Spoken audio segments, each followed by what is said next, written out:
The first step is to click the button called From Template. Scroll through templates.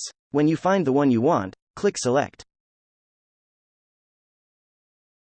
Type the name you want for the folder containing this project. Click Next.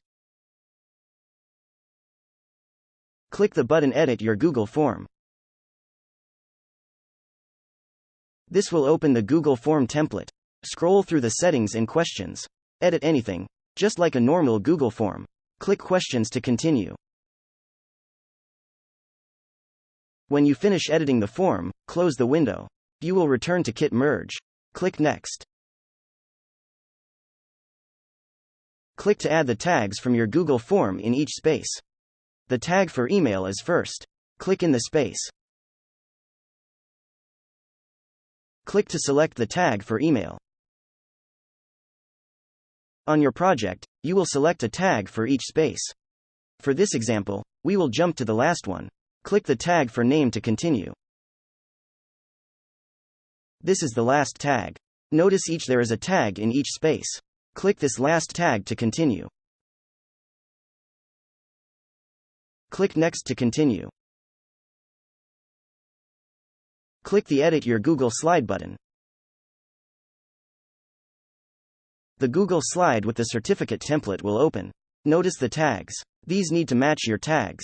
If they do not match, fix them. Tags must be in all capital letters to work. You can also edit colors and fonts. Click the image to continue. When you are finished editing, you will close the Google Slide. Scroll down to select an output type. Google Slides are PDF. Since this is a certificate that I do not want students to edit, I will select PDF. Click PDF. Click Next to continue.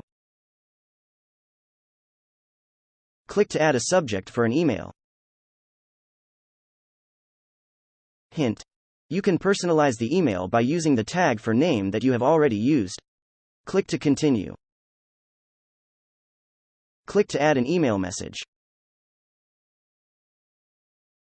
Scroll down and click Next. On the last step, you need to be sure to click Finish to complete the project.